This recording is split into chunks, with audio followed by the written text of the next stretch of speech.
geotécnica, les damos la bienvenida y queremos agradecer al ingeniero Miguel Maturano por brindar esta conferencia, la conferencia sobre flujo bidimensional en estructuras de tierra.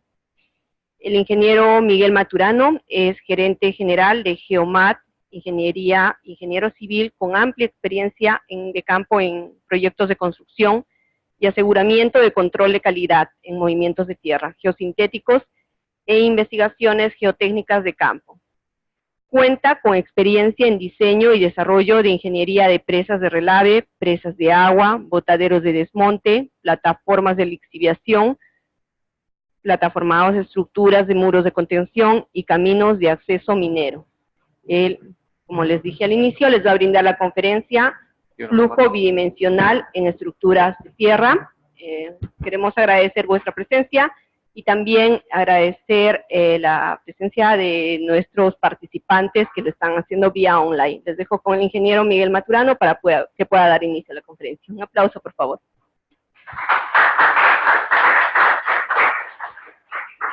¿Esto funciona? ¿Sí? ¿Aló?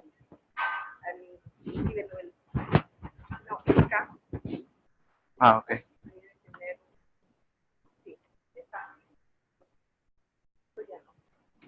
¿Aló, aló?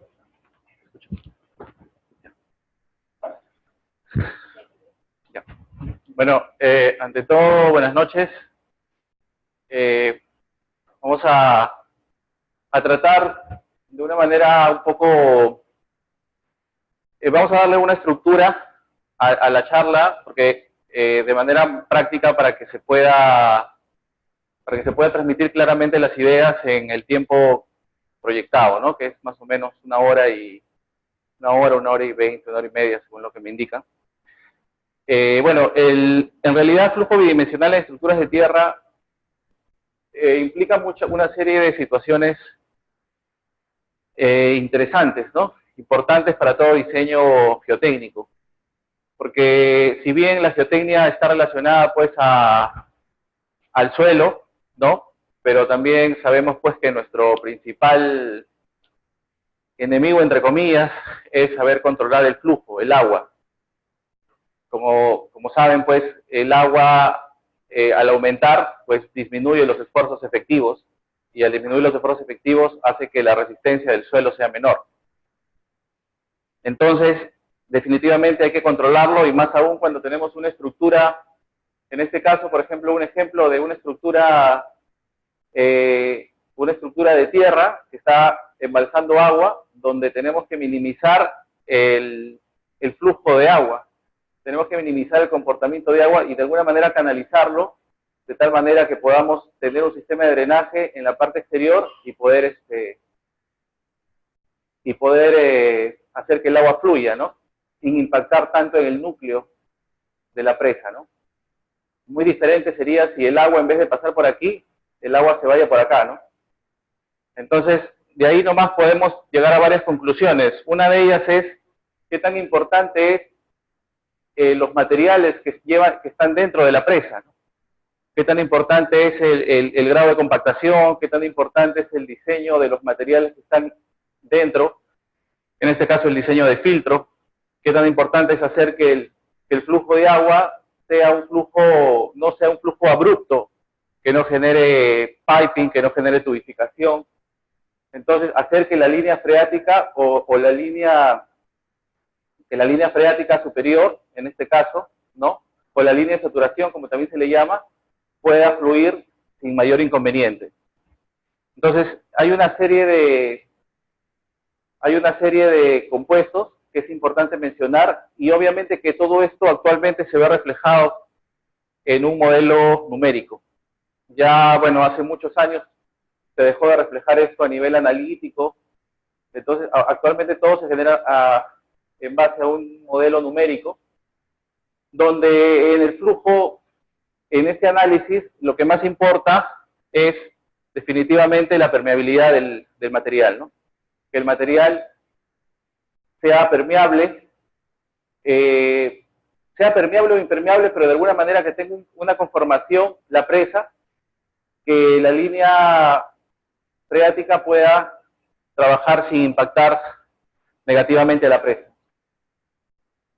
Bueno, siguiendo, entonces, a lo que voy, puse esta estructura, a lo que voy es que este es un resultado final donde tiene que ver mucho la conformación de los materiales internamente, tiene que ver mucho el análisis de permeabilidad de los materiales y tiene que ver mucho también, de alguna manera, el grado de saturación total de la presa, ¿no?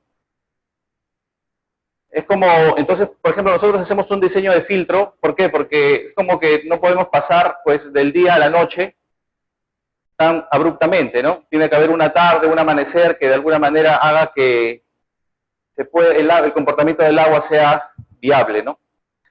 ¿Por qué? ¿Cuáles son los riesgos? Que si tenemos un material, por decir, de baja permeabilidad y pasamos a un material muy permeable, entonces lo que va a pasar es que las partículas en las condiciones de contorno intermedias van a empezar a fluir. Y eso es lo que no se quiere. Entonces lo que se quiere es un flujo bastante moderado. Ahora, para esto hay unos conceptos básicos que son unos conceptos a nivel de... La verdad que esto para mí es una combinación entre mecánica de fluidos y mecánica de suelos. Pero con fines de diseño obviamente es sumamente importante, ¿no? Entonces, primero tomar ciertos criterios, ¿no? Así como cuando analizamos pues la volumetría y la gravimetría, ¿no? Todas las fórmulas de volumetría y gravimetría parten de que pues el aire no pesa, de que el agua es incompresible o el sólido es incompresible. Lo mismo pasa aquí, o sea, todo este comportamiento parte de una teoría, y esa teoría, por decir, en principio, la estructura del suelo es rígida, el suelo no sufre deformaciones, ¿no? No es parte de este análisis, en este caso, no es un análisis tensión de formación. Como les dije, prácticamente vamos a analizar la línea freática, ¿no? El flujo. Después, es válida la ley de Darcy, por lo tanto estamos analizando un flujo laminar, número Reynolds menor que 1. Entonces, definitivamente nosotros tenemos, en este caso, analizamos una variación de carga, que es una carga final menos una carga inicial. Entonces, la variación de carga total en dos puntos determinados es lo que genera el movimiento del agua, ¿no? Es lo que genera el movimiento. Entonces, bueno, más adelante vamos a ver unos gráficos. Y otro punto importante como conceptos básicos es la permeabilidad del suelo, ¿no? La permeabilidad del suelo, y bueno, y continuamos con la ley de Darcy. En este caso, partimos también de que todos los suelos y rocas, de alguna manera, permiten esta condición, ¿no? Satisfacen esta condición de tener un grado de permeabilidad. O sea, a lo que voy es que no vamos a considerar una permeabilidad cero, no vamos a considerar una permeabilidad nula. Sabemos pues una permeabilidad 10 a la menos 7, en un core, en un núcleo arcilloso, 10 a la menos 8, pero definitivamente no vamos a decir es totalmente impermeable. Otro tema es el flujo de agua a través de una sustancia permeable. Bueno, está gobernada por esta fórmula empírica, que es de alguna manera la velocidad de descarga, que está representado por el Ki.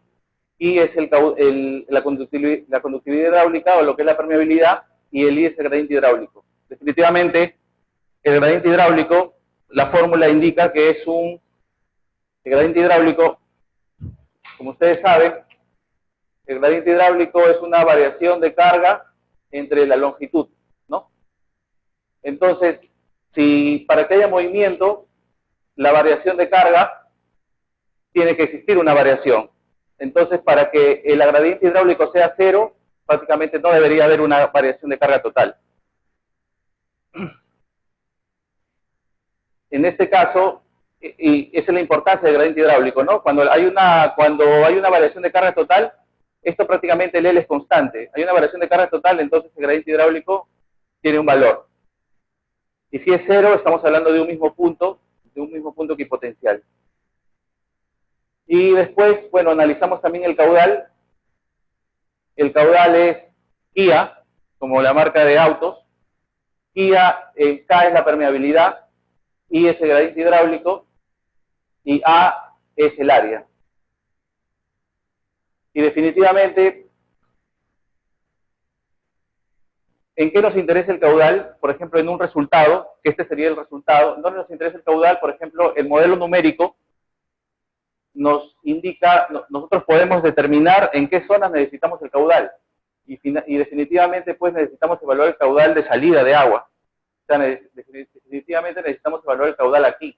No nos interesa tanto el caudal interno.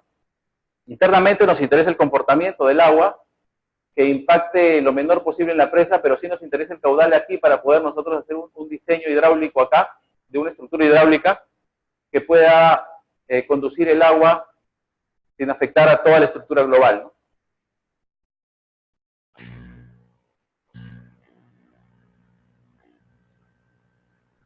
Bueno, siguiendo con el análisis o los conceptos básicos, hablamos de los permeámetros, ¿no? Que de alguna manera nos permiten, porque en esos softwares, que por ejemplo en este caso es el SIT, el software, ¿cuál es el input?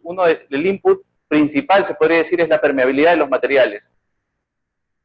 Entonces, la permeabilidad de los materiales, nosotros analizamos la permeabilidad de carga constante, que es para materiales, en este caso gravosos, ¿no?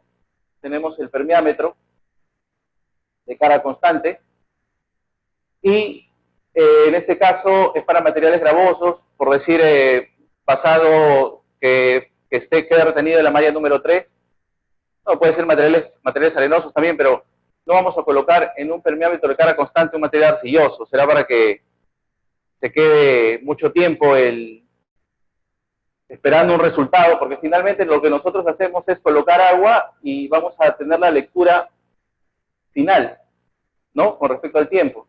Entonces, imagínense si colocamos acá un material arcilloso, prácticamente el agua va a llegar y la arcilla tiene una permeabilidad muy baja.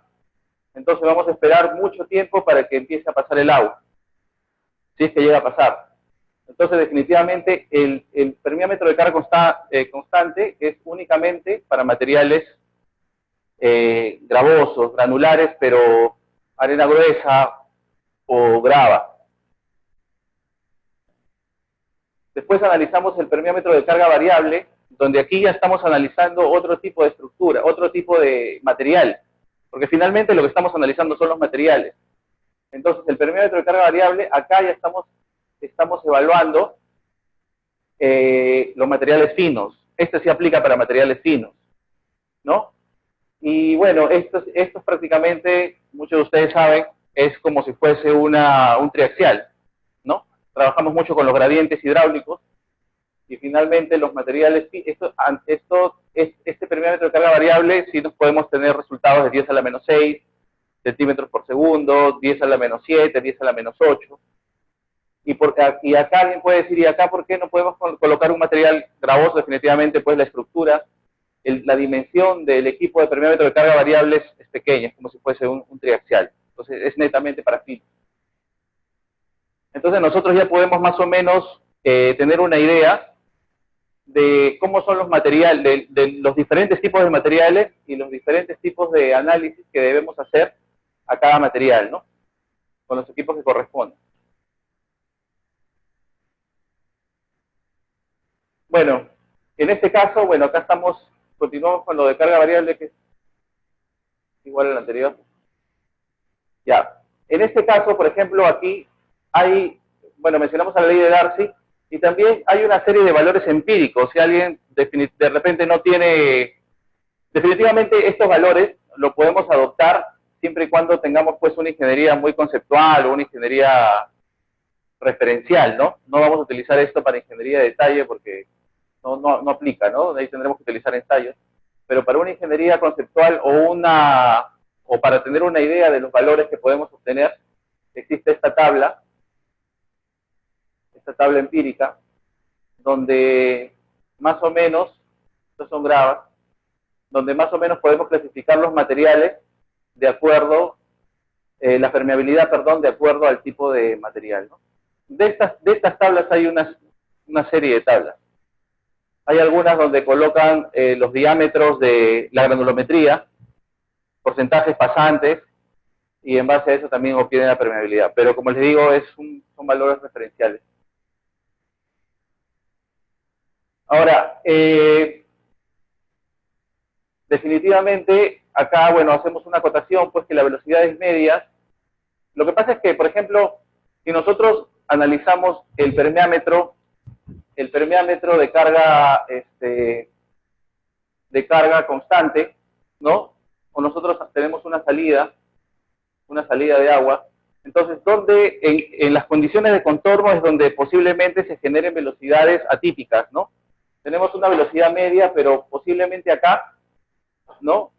En el contorno con el material, tengamos una velocidad muy diferente a la que estamos obteniendo. Lo mismo pasa en las tuberías.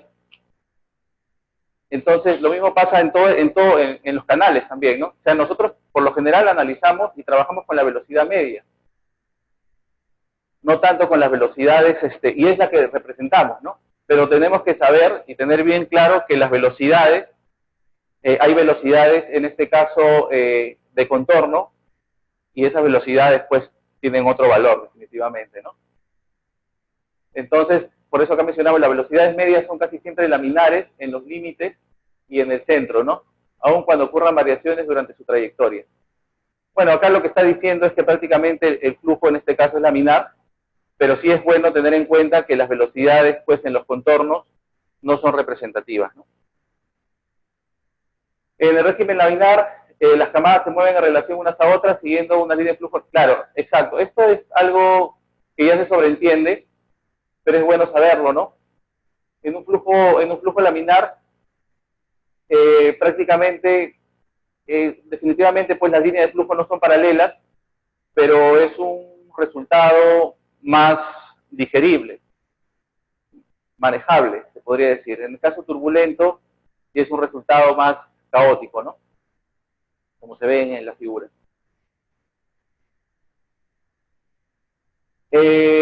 Bueno, otro tema importante. Este gráfico a mí particularmente me gusta mucho, es sacado del libro del Cedar Green, que ha tenido varias actualizaciones. Bueno, esta es una ya antigua, pero se mantiene. La curva es muy parecida, que estamos hablando sobre el impacto de la velocidad, ¿no? De la viscosidad, perdón, con respecto a la temperatura, ¿no? Y esto definitivamente influye en la velocidad del agua, ¿no?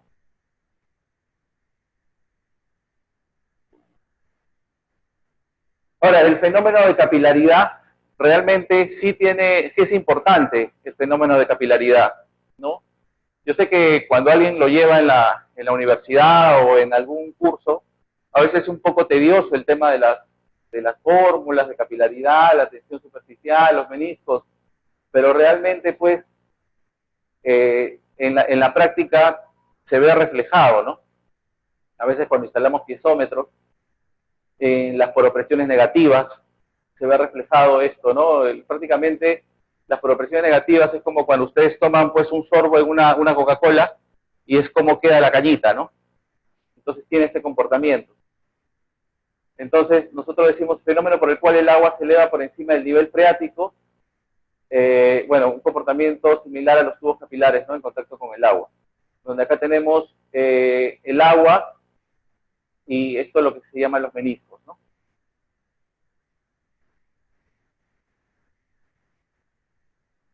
Acá, bueno, tenemos esta figura donde está relacionada la tensión superficial y tenemos la tensión superficial con respecto a la temperatura. Acá lo importante, y acá lo que mencionábamos, ¿no? La máxima succión capilar está relacionada a la poropresión negativa, ¿no? Debajo de la presión atmosférica. Y aquí, al igual que en el anterior caso, ¿no? Estamos hablando, pues, de una zona de saturación. Saturación, así como nosotros sabemos, pues, la saturación está ligado a la zona del volumen de vacíos, ¿no? O sea, nosotros tenemos sólido, tenemos aire y tenemos agua, ¿no? La saturación es prácticamente cuando la parte que se denomina de aire, son los vacíos, se llena de agua. En este caso, está relacionado a eso, ¿no? Saturación 100% y no saturada 100%. Y en este caso, bueno, y totalmente diferente a la condición de humedad, ¿no? Que de alguna manera tienen cierta relación, pero son conceptos diferentes, ¿no? La humedad está relacionada al peso, y en este caso está relacionada a los volúmenes. Y aquí, bueno, según este cuadro, también tenemos valores típicos de las alturas de capilaridad, ¿no? En función al tipo de suelo. También es interesante este cuadro, en función a la grava, en función a la arena fina, a la arcilla, limo, ¿no? Y bueno, acá también es importante mencionar, pues, cuando hay una condición de contacto, ¿no? Una condición en contacto entre dos partículas, ¿no? Por ejemplo, especialmente en las arenas, cuando a veces ahí viene la teoría, pues, de lo que es la arena, la humedad aparente, ¿no? Que es de las arenas. Simplemente es una condición de la capilaridad entre dos granos de arena, pero ese es un fenómeno de capilaridad.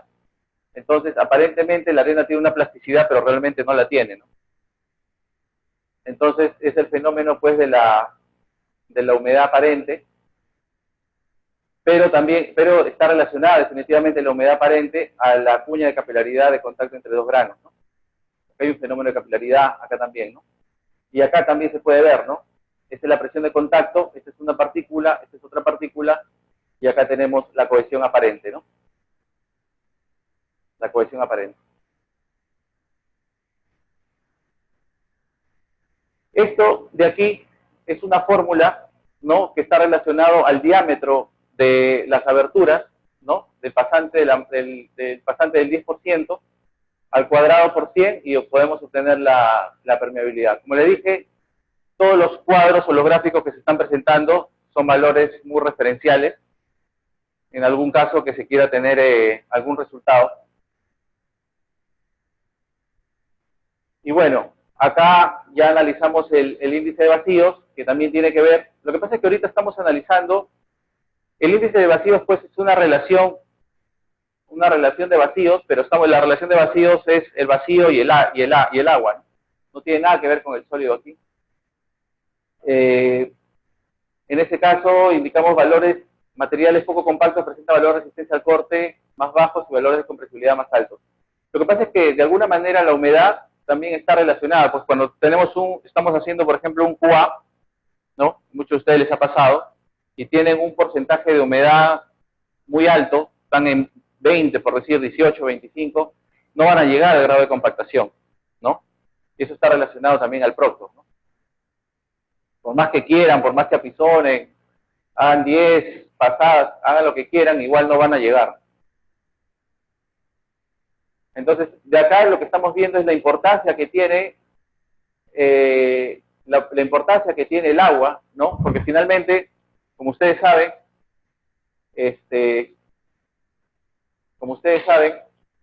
lo que estamos analizando nosotros, si hacemos un diagrama de fases, nosotros tenemos, este es el sólido, este es el aire, y este es el agua, ¿no?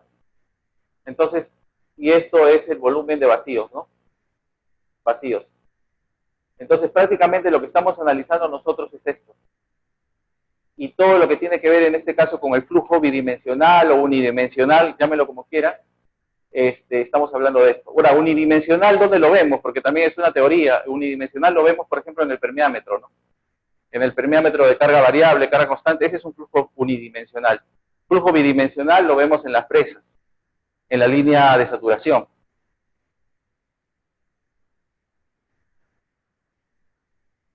Y bueno, de aquí mencionamos también, pues, el efecto de la composición química, ¿no?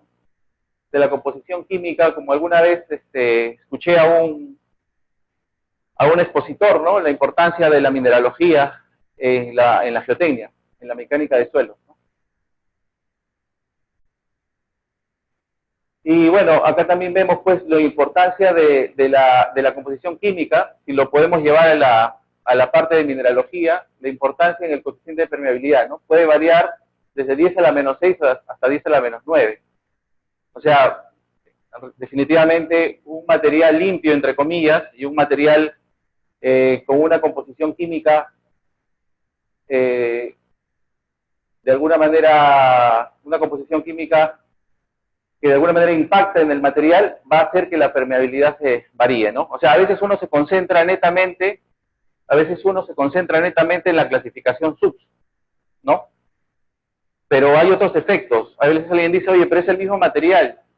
Sí, es el mismo material, pero este material de alguna manera tiene pues otras características, tiene agentes químicos, ¿no? Como lo que pasa con el relave, ¿no? El relave finalmente es un material súper variable en su composición, en su resistencia. O sea, es un material sorprendente porque uno no sabe lo que va a encontrar, ¿no? Muchas veces.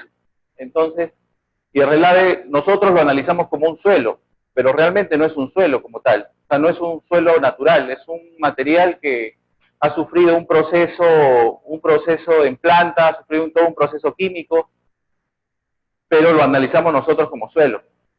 Pero esas variabilidades del relave, cuando hacemos, por ejemplo, SPTs o ensayos de veleta o ensayos de paleta, esas variabilidades del relave, tiene que ver mucho con la composición química, ¿no? O sea, no minimicen esto. Hay tesis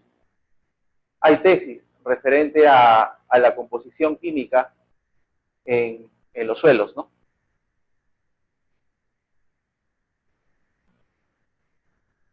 Y bueno, ahí en la estructura del suelo, realmente esto tiene un impacto menor, ¿no? A la estructura molecular del suelo, que está de alguna manera relacionado, referenciado en el AMBE, que es un libro muy conocido por todos nosotros, que también tiene un impacto en la permeabilidad de la estructura, ¿no?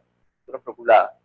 Pero definitivamente para mí, si queremos considerar un agente adicional, un agente que de alguna manera impacta y a veces no le tomamos interés, es a la composición química, ¿no? A la mineralogía. Bueno, aquí vamos a analizar un poco más el flujo bidimensional. Lo que he querido es poder hacer referencia a todos los elementos que están relacionados a este análisis, ¿no? A la permeabilidad, al flujo laminar, al volumen de vacíos, al índice de vacíos, perdón, en este caso al volumen de vacíos, ¿no? Todo lo que se mueve aquí es lo que nos interesa a nosotros, todo lo que se mueve dentro del volumen de vacíos, que es la conformación de aire y el agua que está dentro de, ¿no? Y la importancia también que tiene, en este caso, redundando la composición química y la importancia que tiene también el tipo de material, ¿no? Y obviamente que a eso le vamos a sumar más cosas, le vamos a sumar el grado de compactación, etcétera. Bueno, esto sí es importante, mencionar que una red de flujo es un sistema de tendencias cuadradas. ¿Por qué tendencias cuadradas? Porque realmente no son cuadrados los que se forman, ¿no? En muchos textos afirman, pues, indican cuadrados, pero no podrían ser cuadrados, ¿no? O sea, son tendencias cuadradas o rectangulares formados a la intersección de las líneas de flujo y líneas equipotenciales, ¿no? Entonces, si nosotros, a ver, perdón.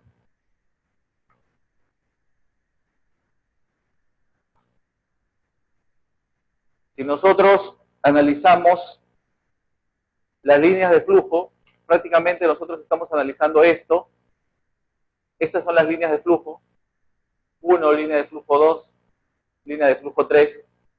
Esta es la línea de flujo, como su nombre lo dice, son las líneas que le dan movimiento, ¿no? Pero tenemos las líneas equipotenciales, que es la equipotencial 1 y es la equipotencial 2, ¿no? Entonces, estas equipotenciales, como su nombre lo dice, está relacionado a las cargas totales, a la carga de presión, más la carga de elevación, más la carga de velocidad. Ahora, que la carga de velocidad se considere 0 o se considere que tiene un menor impacto es otra cosa, pero sí existe, ¿no? Entonces, esto de alguna manera está relacionado a las cargas totales y por ende a la carga de presión, más la carga de elevación, más la carga de velocidad. ¿Ok? Entonces, nosotros prácticamente aquí ya hay un flujo bidimensional. ¿Por qué? Porque acá tenemos una red. Es una red de flujo, un sistema de tendencias cuadradas rectangulares ¿Por qué? Porque el movimiento ya se hace en este cuadrado, ¿no? O sea, si nosotros lo profundizamos, estamos analizando esto, ¿no? Esto. Entonces, si nosotros tenemos un valor A, un valor B, un valor C, un punto D, entonces el movimiento prácticamente se va a dar de A hasta B, ¿no? Si nosotros hablamos esto, porque este equipotencial acá tiene una carga total igual en toda esta trayectoria. Este de acá tiene una carga total en toda esta trayectoria. Entonces, para que haya movimiento tiene que haber una variación. Y esa variación es la que existe acá, ¿no?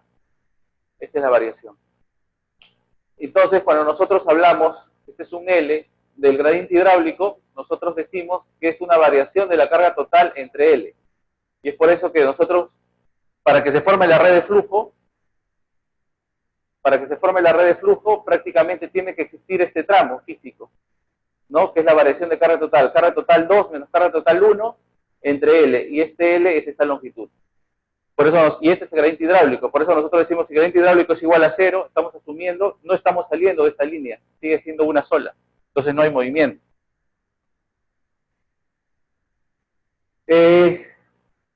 Bueno, hablamos sobre, ahora, para hacer esta red de flujo, porque finalmente el programa, el software, el zip o cualquier, creo que el slide también tiene una aplicación para calcular las líneas de flujo, todas están relacionadas pues a soluciones numéricas, ¿no? Pero existen soluciones analíticas que se veía hace mucho tiempo, y igual que soluciones gráficas, ¿no? Claro que actualmente no se usa, nos demoraríamos, creo, en lo que nos demoramos en el zip, no sé, pues en 5 minutos, en el otro, analizándolo analíticamente, o una solución gráfica nos demoraríamos 4 días, 5 días, ¿no? Y eso, finalmente es, pero es bueno saber, ¿no? Es bueno saber cuál es la raíz.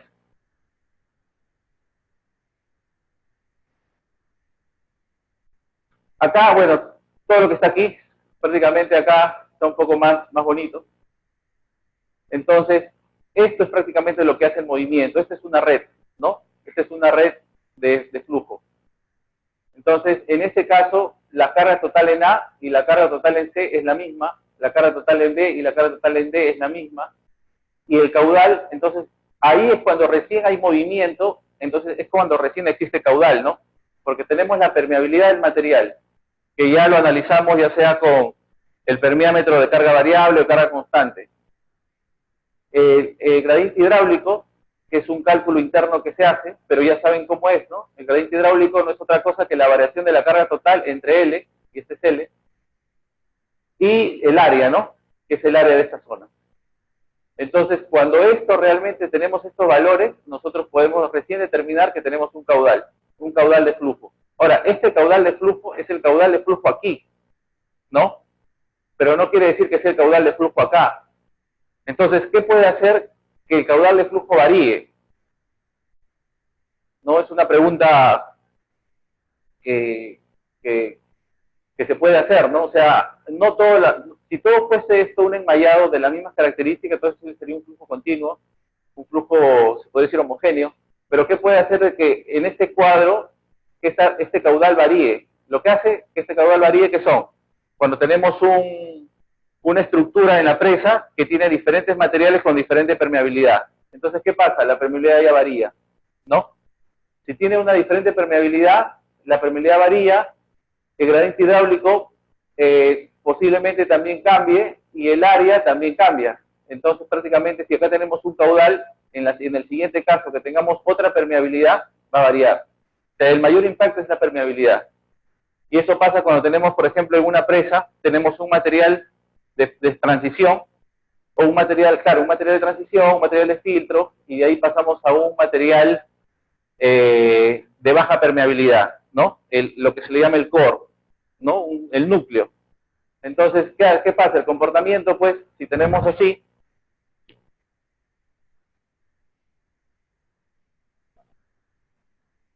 entonces es lo que internamente pasaría, por decir, si tenemos este core aquí, entonces prácticamente va a ser que el agua venga así, y como acá tiene una permeabilidad más baja, tenga este comportamiento, ¿no? Entonces, este comportamiento de acá, que venga así, o este comportamiento de acá, que venga así, o este comportamiento que venga así, ese ya es parte del diseño, ¿no? Ese ya es parte del material que vamos a utilizar, del estudio de cantera, o sea, todo va jalando.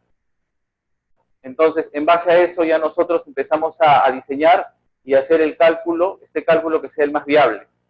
Y por ende calculamos acá el caudal y la estructura, si fuese necesario, porque de repente esto se va por abajo y se puede manejar, entonces hacemos una estructura de recepción aquí, ¿no?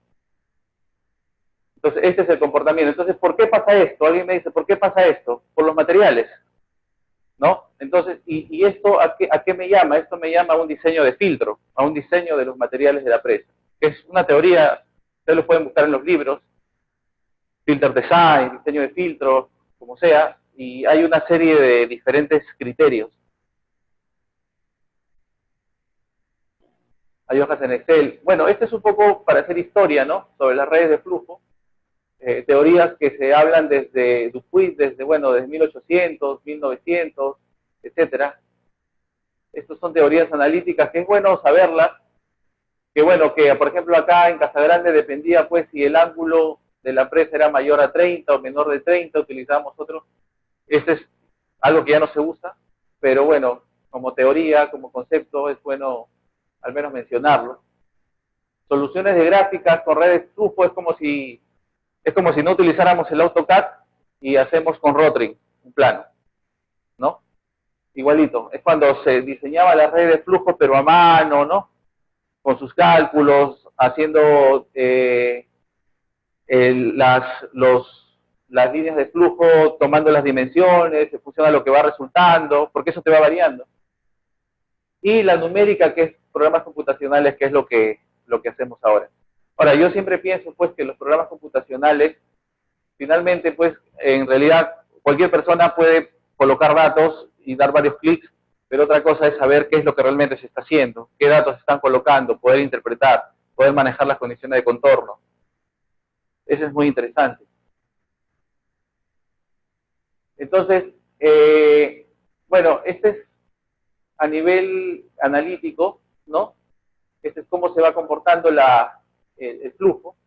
Aquí también, ¿no? Este es cuando a veces pasan, bueno, dos líneas de flujo vecinas.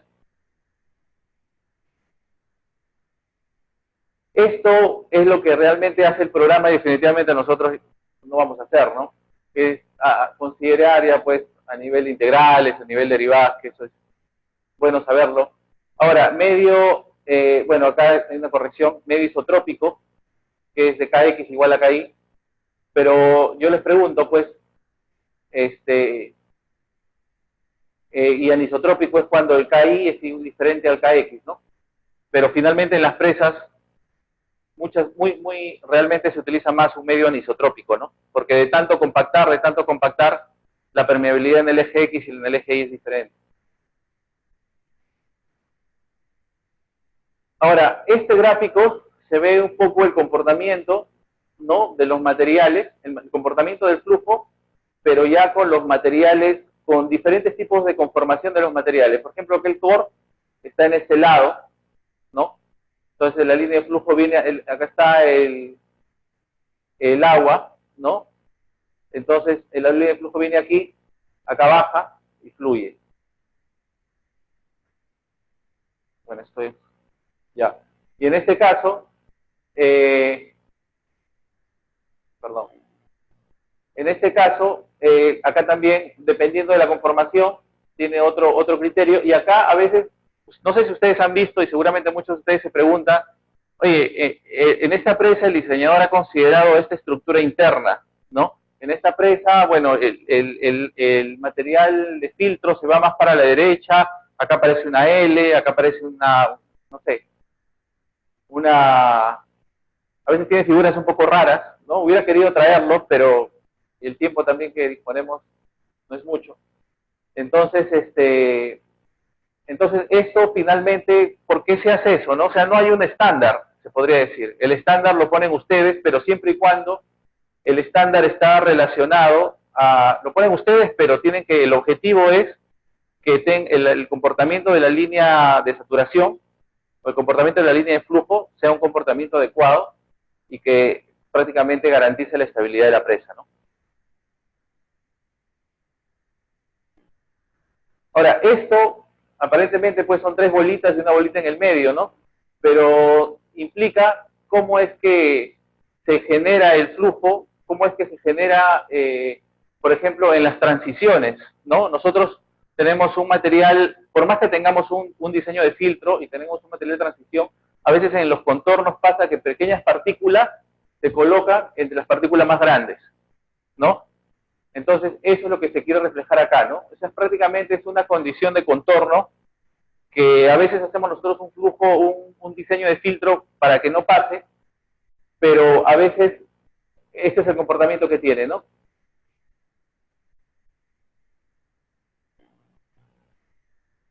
Este cuadro, este gráfico a mí me pareció interesante. Este gráfico es del Cedar Green, un libro muy bueno. Entonces, prácticamente acá nosotros, prácticamente acá nosotros vemos el material, ¿no? El suelo, y acá tenemos el material de filtro, ¿no? Entonces nosotros vemos cómo se genera, en este caso, este enmayado, ¿no? Que es el suelo de aquí que ha migrado al filtro y se genera este contorno, ¿no? Y estas son partículas que quedan entrampadas de alguna manera en este filtro. Entonces, imagínense cuando nosotros no hacemos un adecuado diseño de filtro, esto es un caos, ¿no? Y la idea es que en el contorno se puede hacer esto, o sea, se genere esto, pero en una mínima banda. Cuando esto se genera en una mínima banda, excelente, no hay problema. Pero cuando esto se genera en una banda más amplia, entonces prácticamente estamos generando un caos, pues posiblemente exagerando, pues se puede dar algunos problemas de piping, ¿no? Dependiendo de las características del suelo. Problemas de tubificación. Ustedes saben que tubificación es como si pusiéramos un tubo atravesado y percola los materiales y los materiales fluyen dentro de ese tubo, ¿no? Entonces definitivamente eso inestabiliza cualquier presa o cualquier estructura de tipo un terraplén. Entonces acá nosotros hablamos pues del contorno, ¿no? Antes de la estabilización de la filtración. O sea, esto va a pasar. Pero ¿qué pasa cuando nosotros hacemos un diseño de filtro adecuado? Esto se estabiliza, ¿no? Entonces esto ya se forman como que un material, otro material y un material de transición en el medio. Por más que este sea un material de transición entre otro material y este, pero en cada contorno siempre se va a generar esto, ¿no? Entonces, lo que yo quiero transmitir acá es lo que es importante, porque lo que yo quiero transmitir es la importancia que tiene el hacer un diseño de filtro, en que a veces alguien se puede, en lo que pasa a veces cuando pones dos materiales y no lo has analizado, ¿no? Y la importancia que tiene cuando realmente se hace un análisis adecuado del diseño de filtro y los materiales tienen un comportamiento y adecuado, ¿no? A nivel de flujo. Ahora, ¿dónde se ve esto? Por ejemplo, cuando se instalan los piezómetros, ¿no? Cuando se hace la instrumentación piezométrica, ahí nosotros vemos, pues, oye, está muy bien, ¿no? El nivel de agua debe estar por aquí, según mi diseño, más o menos, más o menos, está perfecto, ¿no? Pero si a veces nosotros imaginamos, pues, que el agua debe estar por acá, colocamos un piezómetro y el agua, pues, nos vemos con sorpresas de que la carga de presión está más alta, entonces ahí vienen los problemas.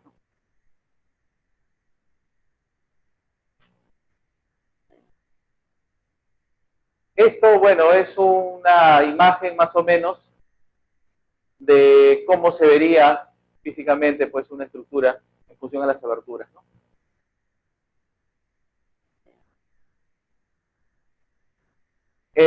Bueno, aquí hablamos ya de flujos confinados bidimensionales, ¿no? Acá es un poco de términos. Acá se están generando, por ejemplo, unas líneas de flujo, unas líneas equipotenciales, una línea de flujo. Y esto, la verdad, esto es muy interesante, este gráfico. ¿Por qué? Porque esto finalmente es el comportamiento del agua. Obviamente que si alguien ve esto se asusta, ¿no? Este es a nivel de teoría, pero si alguien si ve esto se asusta porque esto quiere decir que el agua está atravesando, pues, podría decir el 93% de la presa, ¿no? Y eso sí sería un problema. Ahora, esto de aquí es la línea de saturación. Esto de acá, entre B y C se le llama la línea de saturación. Siempre es bueno saberlo. Y esto de acá es la línea libre, es el espacio entre C y D, donde, o sea, entonces lo que nosotros queremos es que la línea libre sea lo menor posible. Si la línea libre es muy amplia, entonces ahí estamos críticos, ¿no? Acá esto lo puse un poco para que sepan los términos técnicos que se adopta, pues, a ese tipo de líneas, ¿no? Bueno, en este caso es un flujo entre dos partículas que a veces teóricamente lo analizamos así, pero realmente pues su comportamiento es variable, ¿no?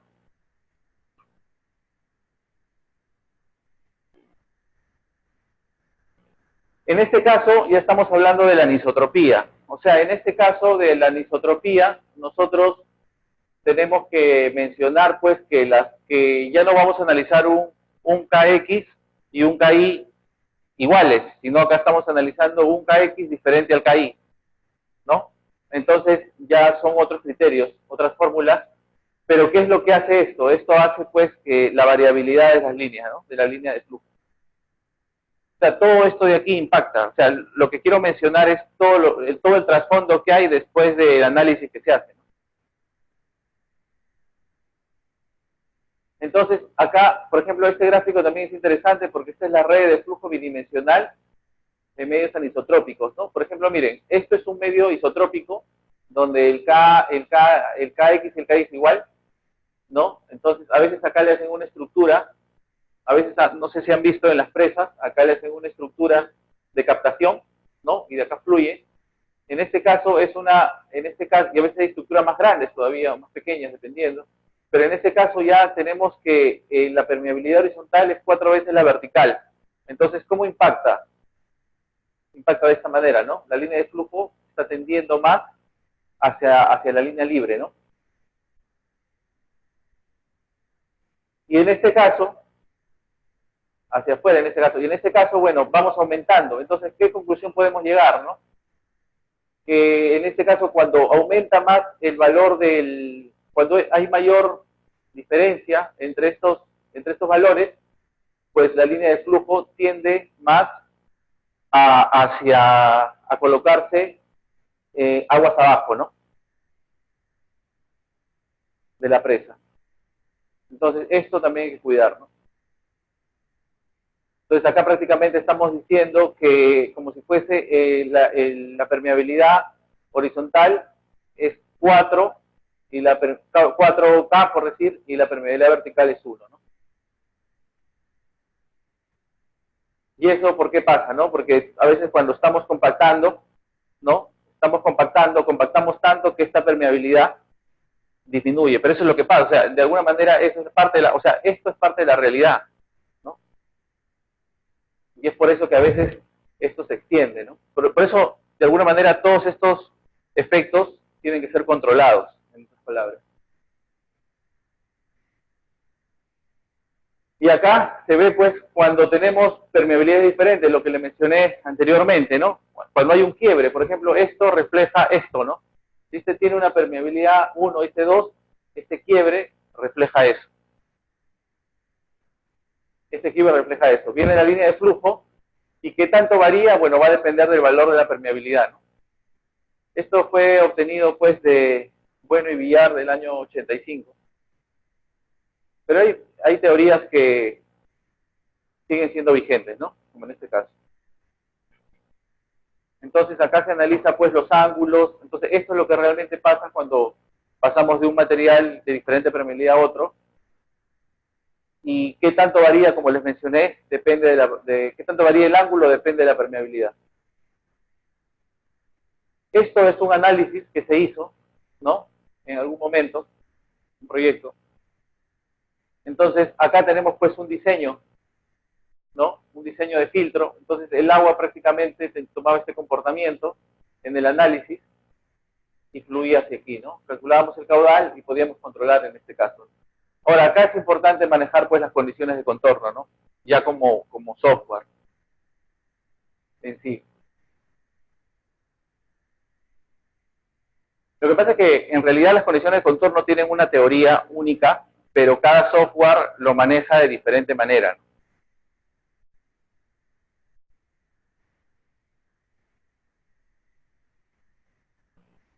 En este caso también es otro análisis donde acá se consideró pues una situación impermeable, ¿no? Y la línea de flujo tuvo ese comportamiento.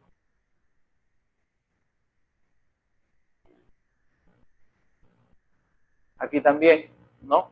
Acá es un pequeño dique inicial, un material de filtro, acá otro material y tomaba ese comportamiento, la línea de flujo. Acá en este caso nos interesaba pues calcular el caudal aquí porque necesitábamos ver cómo íbamos a estructurar esta estructura de captación interna. Bueno, eso es todo. Ojalá que les haya gustado. He tratado de ser un poquito didáctico y poder abarcar pues los puntos más importantes. Y en el caso tenga alguna pregunta que podamos discutir. A lo que hay cosas que son muy rescatables en esto, en este tema, que es la importancia que tiene la conformación de los materiales, ¿no? En una estructura tan importante o de una magnitud tan grande como es una estructura de contención, ¿no? Y a veces por lo general alguien dice, se me cayó la presa, ¿no? O se cayó la presa. Ah, estabilidad. Pero la estabilidad es una palabra muy grande, ¿no?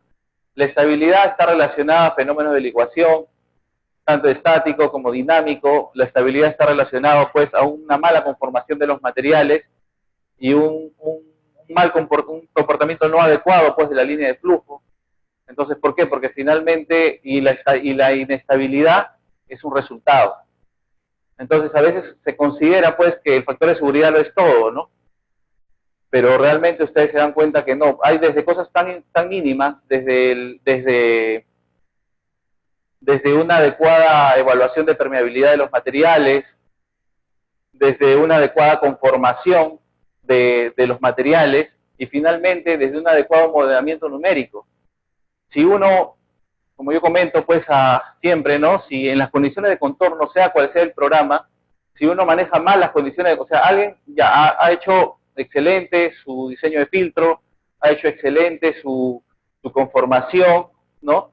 Ha hecho excelente su análisis de estabilidad, pero ojo, el análisis de estabilidad finalmente nosotros tenemos que captar esta línea de flujo y colocarlo en la estabilidad y recién poder correrlo, ¿no? O sea, este resultado de acá, de la línea de saturación, nosotros lo pasamos al análisis de estabilidad y ahí recién lo corremos.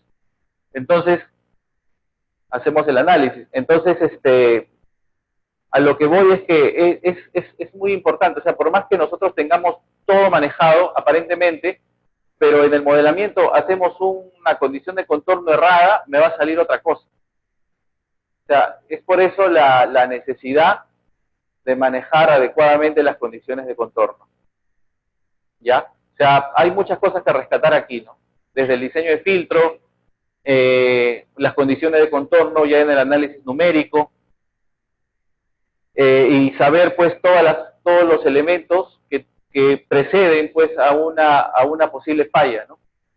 A una inestabilidad de la presa. Y lo importante y saber pues que la distribución interna de los materiales no hay un estándar, ¿no? O sea, no hay un estándar. Ustedes realmente su objetivo es que el diseño de la estructura a nivel de flujo bidimensional sea el adecuado. El resto, más o menos, se va manejando el tema de la geometría, ¿no? No sé si tienen alguna duda, alguna pregunta. Sí.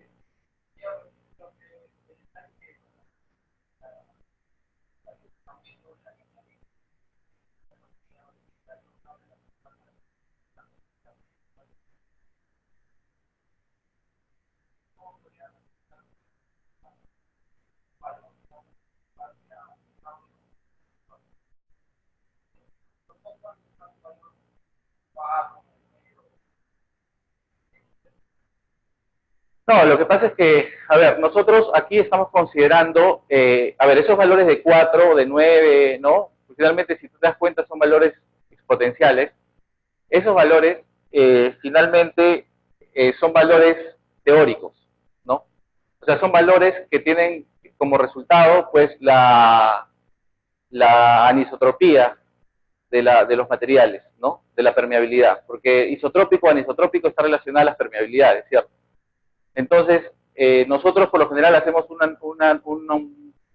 calculamos una permeabilidad, pues, ¿no? Una única permeabilidad, pero en campo, durante la conformación, eso va variando, ¿no? Y es por eso que a veces se hace un retroanálisis, ¿no? Con la instalación de piezómetros.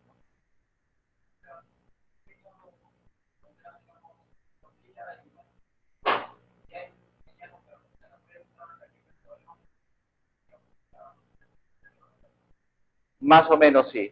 O sea, más o menos sí. O sea, la cosa es que tienes que manejar el tema de la calibración con el software, ¿no?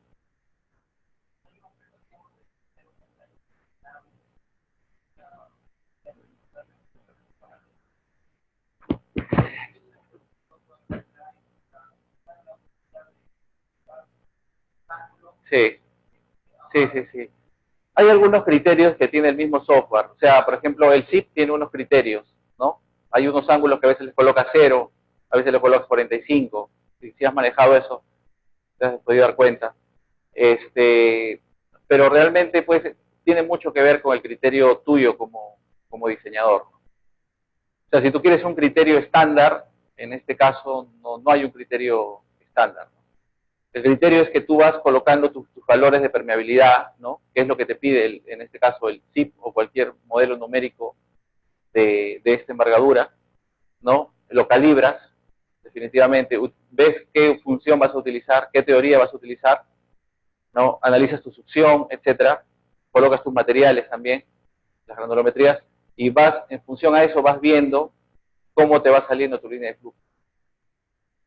Entonces, la más adecuada, obviamente, es la que tenga menor impacto en la presa, ¿no?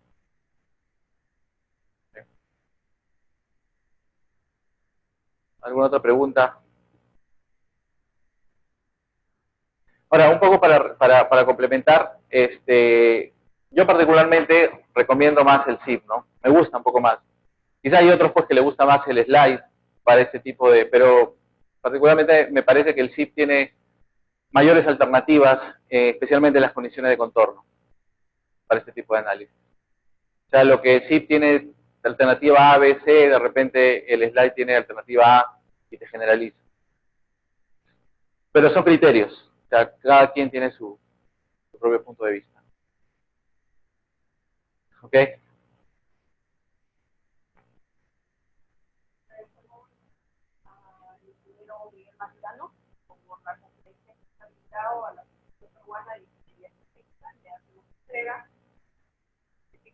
Ok, listo. Muchas gracias.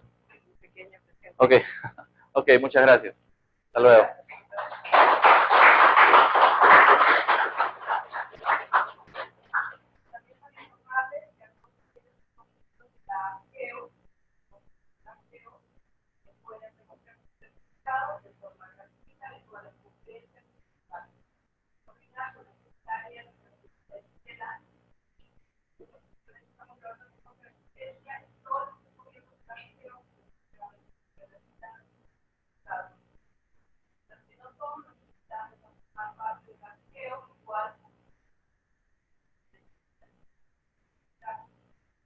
Gracias. Hasta luego. Ok, no te preocupes. Saluda más bien a Cecita. Sí, te dije que estaba con clase. Sí, ya. Sí, César me dio otro número. Sí, yo dije ya después cuando ya estaba por llamar, había sido que ya te había visto. Sí, nos quedamos. Una viene el ingeniero Garra, en otro César, en otro. Todos los de la directiva. ¿Qué tal?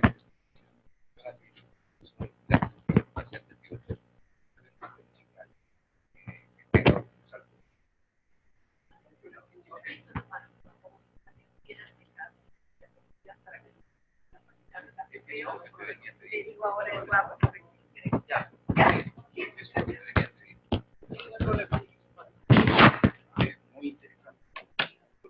Sobre todo y ahora los chicos solamente son claro, pero es una historia que el asunto está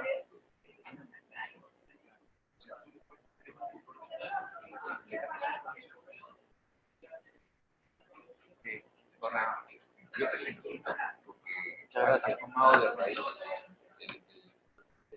el tema da para mucho más. Sí, sí, la audiencia yo empiezo a tratar un poquito más y bajar sí, o sea, trataba más o menos de más bien había una por si acaso la gente lo yo te agradezco. Había una corrección me encuentra en de la filosofía. Acá. Sí, sí, yo lo tengo claro. Sí, sí, lo tengo claro. Estos conductores, ahí es diferente. Se puede editar. Buena hora. Sí, ahí seguramente alguien te con la secretaria. Sí, metí ahí eso lo vi.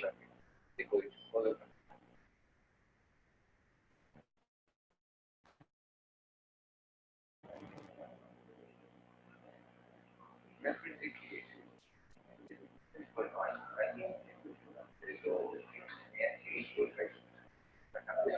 culturales que se la llevan bien fácil. Sí, los técnicos, pues, es ingeniero civil, sí. Los técnicos, pues, no hay un catálogo que te diga cuáles son las propiedades del suelo que están, no, más o menos. A ver, ya, voy a ver dónde lo pongo.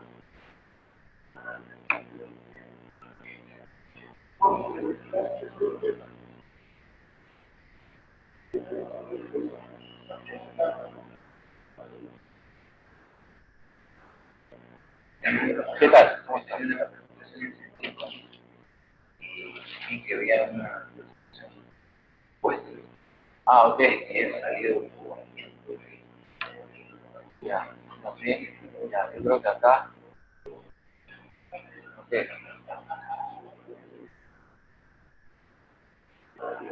A ver, voy a colocar tu este es tuyo, ¿no? Sí, sí. Pues, si no lo parece. Nunca fue.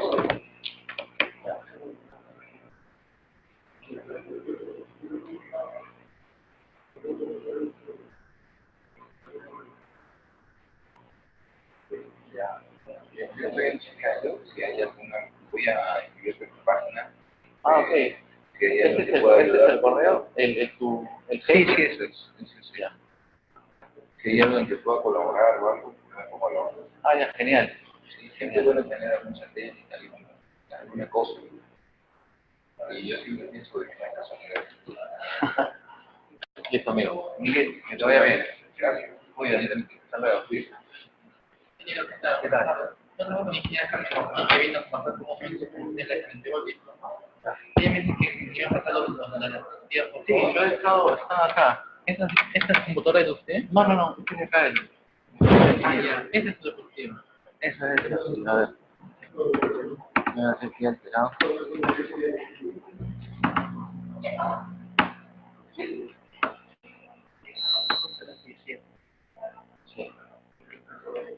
Sí, no se preocupe. A ver. Déjame ver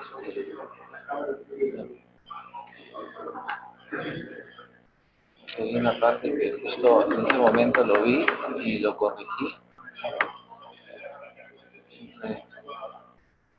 Ya, está corregido. Ya, ahí está.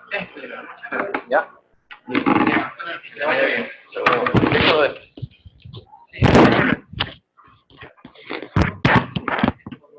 Ya. Ya,